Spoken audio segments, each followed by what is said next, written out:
Hi there, and welcome to episode 2 of Sussex Sport Weekly. I'm again joined by football writers Derren Howard, Frankie, Elliott, and Matt Pohl.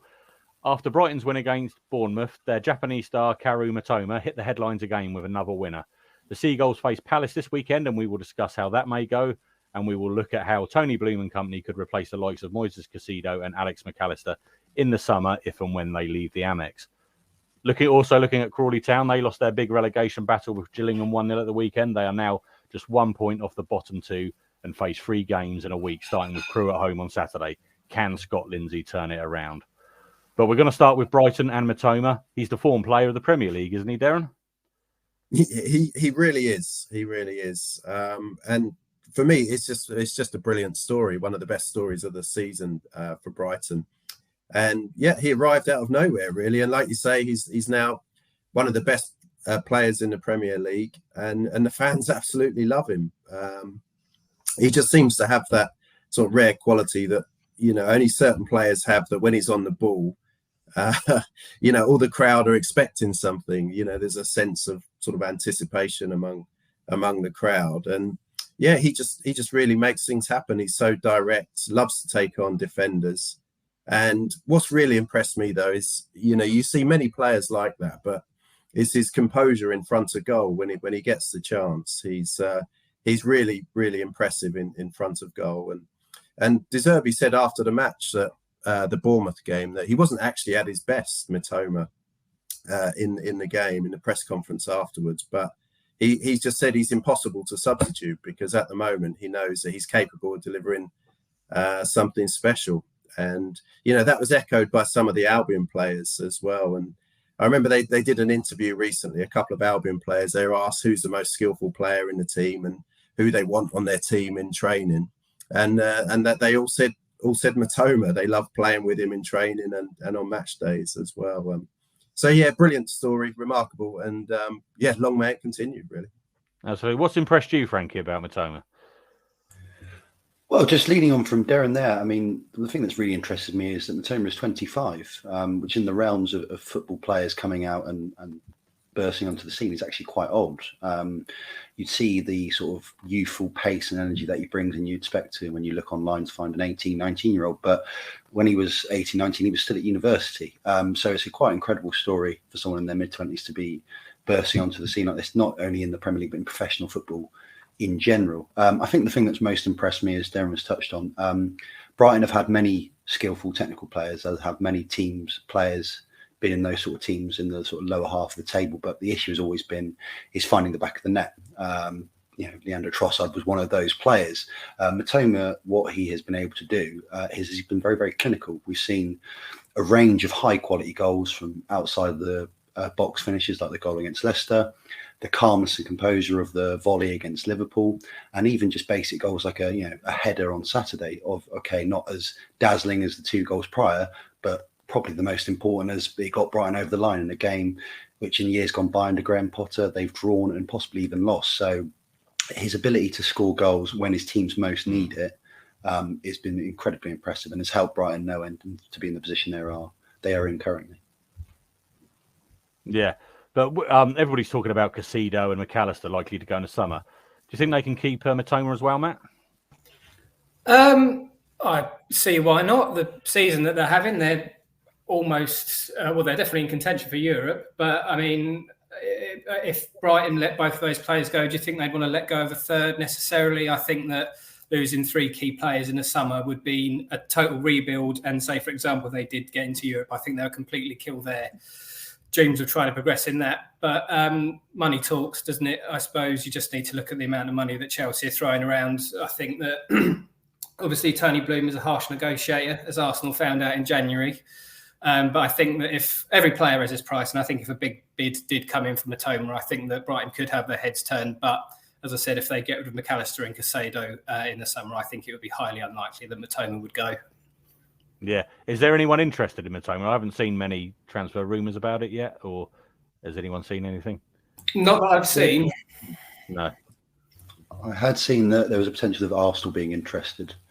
Of course that was of course, absolutely. But I think there is still the thing with Mitoma is there's still from the bigger clubs, because of the fact he's 25 and because he'd come out of nowhere, it's still a bit of sort of waiting just to double check this isn't a hot spell of form and to see that this is the real deal. Because with Caicedo, obviously the age thing and the fact that he's down doing it for a year and a half has given him the platform to be wanted by bigger clubs. And with McAllister, obviously the World Cup win elevated him onto that stage as well. So Mitoma, similar to someone like Almiron at Newcastle, is that thing of like, is this guy going to be the player that takes us on, or is he someone that's just having a very good run of form? Be a one-season wonder like Harry Kane, yeah. Exactly. Yeah. Obviously, talking again of Caicedo and McAllister, we obviously know Mitoma seems to be able to do it. Is there, what else have they got coming through to be able to replace those if and when they do go in the summer? Yeah, well, that's going to be a huge test for Albion. They're known for their succession planning, and I think this is probably their biggest challenge that they've had to replace their, the base of their whole midfield. And these two players, I think we touched on it last week, are Champions League quality, and they don't come around too often. So it's going to be a real challenge for Brighton to replace them. They've got, obviously, Billy Gilmour came in from Chelsea last season, and because of the form of McAllister and Caicedo, he's really struggled to nail down a place in the team. So I think he'll be looking at next season as his breakthrough season for Brighton, perhaps make or break. If McAllister and Caicedo, as expected, depart, Gilmour is going to be thinking, this is my big season to have a chance. So there's Billy Gilmour. There's Jakob Moder as well. He's been out with a knee injury. He was a regular under Graham Potter. So he could feature next season as well. And then there's a load of players that they've got out on loan as well. So they've got Kasper Kozlowski. He's another Poland international who's been doing well at Vitesse on loan. He could come in. They've got Steven Alzati, Yasin Ari as well. They brought in the previous transfer window. So it could be a chance for him to integrate into the team as well.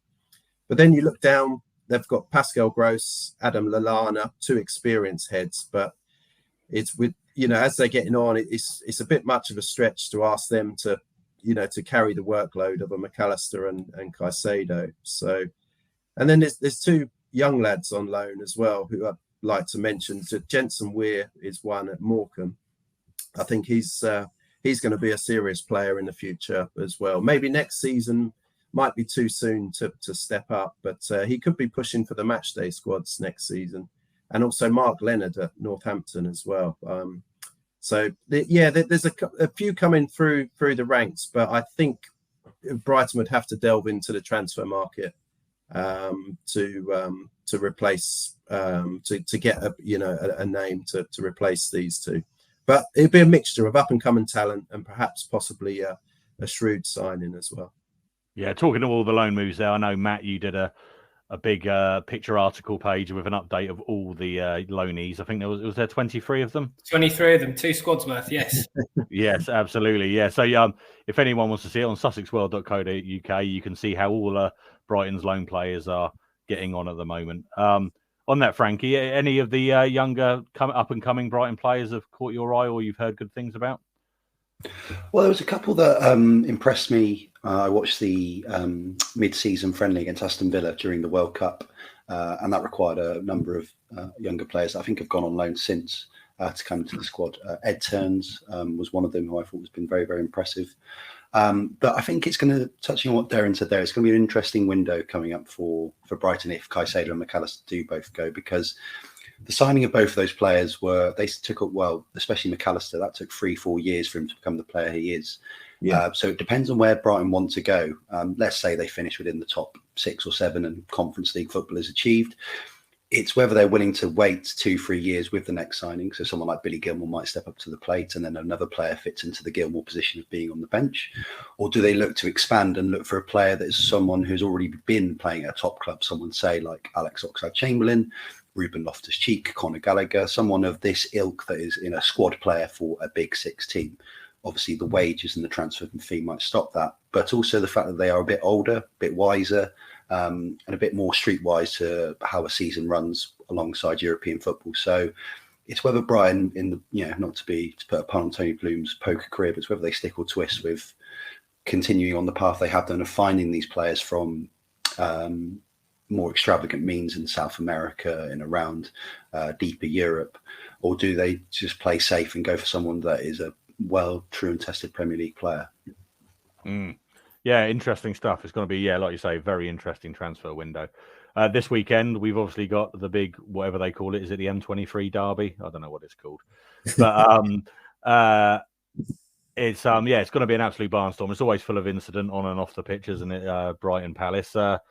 Darren, how's it look? How's the squad looking for this one? Is there any injuries coming up for this? Yeah, we'll get an update tomorrow for the press conference. Will be at Friday tomorrow. But they'll be hoping that Adam Webster's fit. He's been a bit.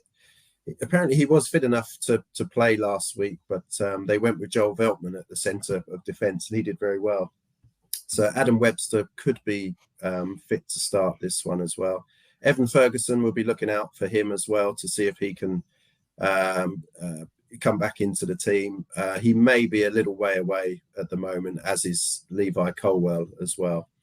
I noticed as well Danny Welbeck came off in the match against Bournemouth, and he had a heavy strapping around his shin and his calf as well. So there could be he could be one to keep an eye out on as well. So they may be a little bit light. Adam Lallana's still struggling as well.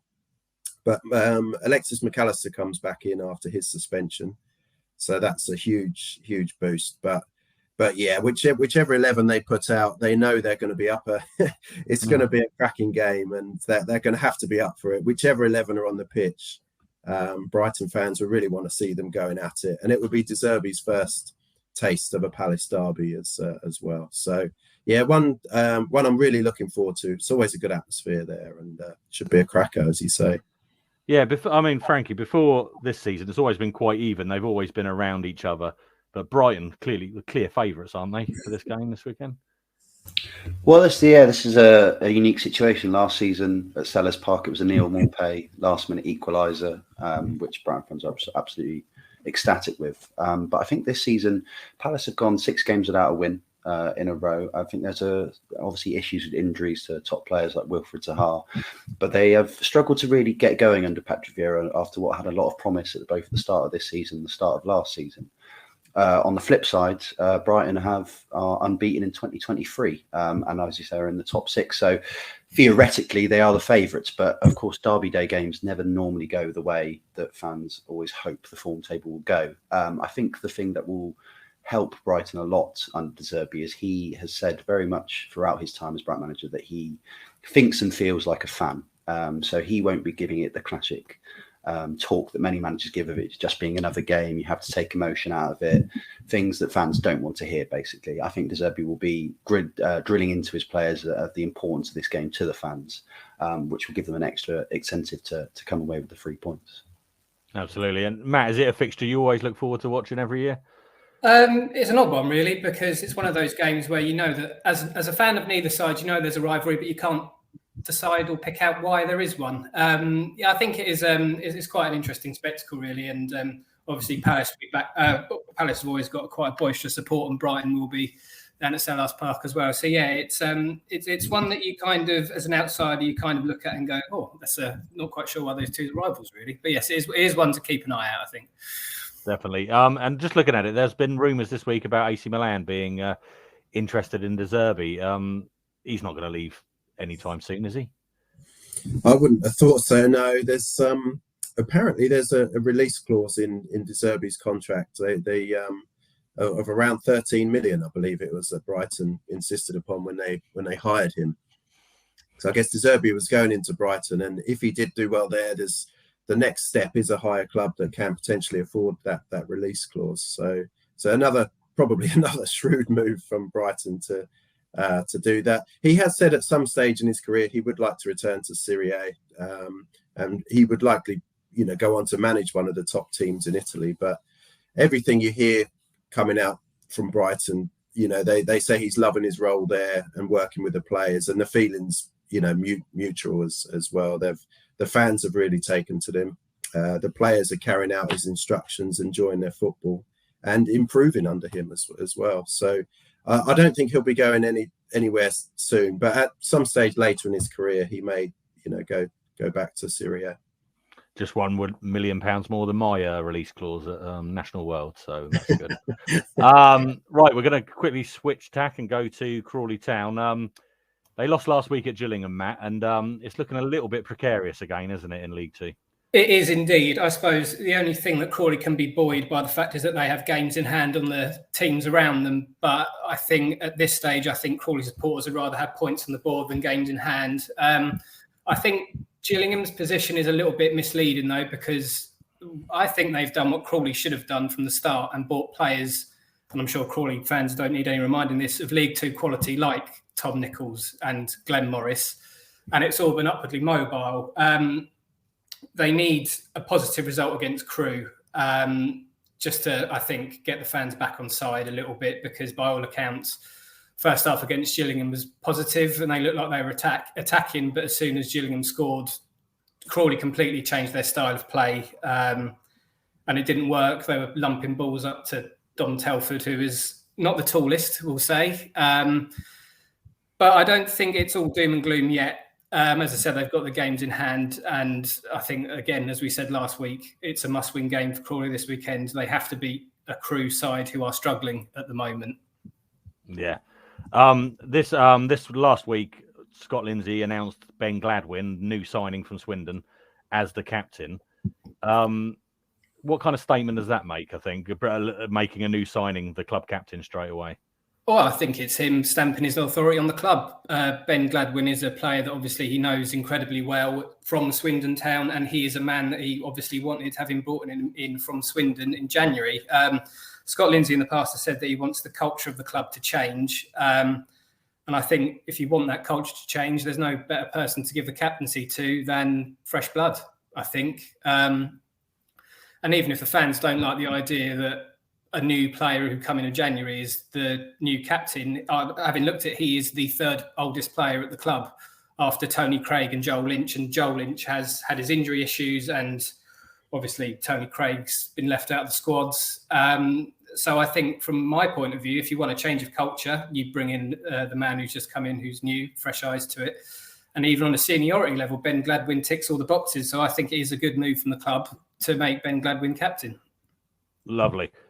Frankie, I might put you on the spot a little bit here. This week they signed Jed Brown, brother of Toby Brown from the Sidemen.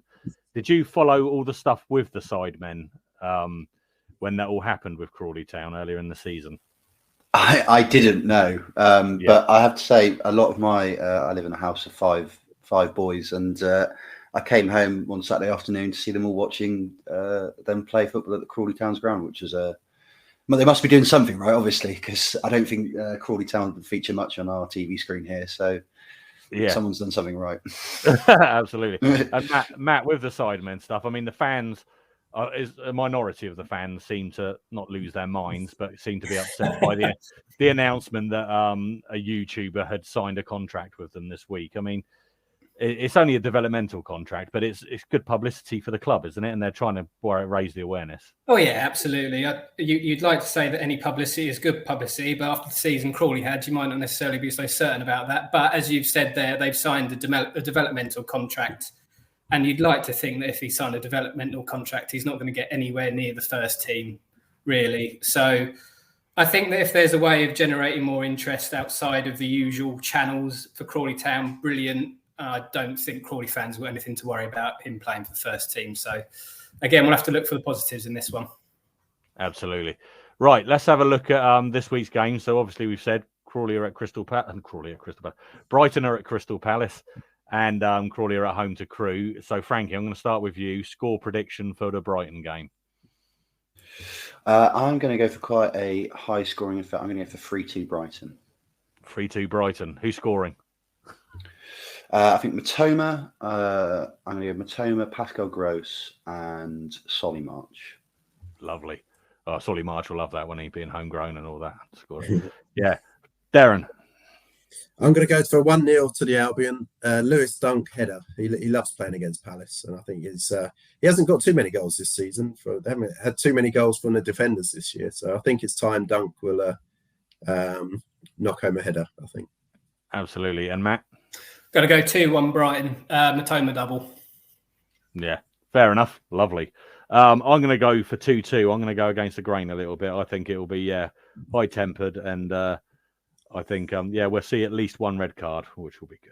It makes it entertaining, doesn't it, from an outsider looking in? And Crawley, they're at home to Crewe. Crewe haven't had a great season considering they got relegated. I imagine they would have been looking to go straight back up to League One this year. But Crawley at home, they beat Salford in their first home game under Scott Lindsay, and it was a really good performance. So I'm going to go for a 2-0 Crawley win in that one. What about you, Matt? I'm also going to go for a 2-0 win. As you said there, they performed ever so well against high-flying Salford at home in Scott Lindsay's first game in charge.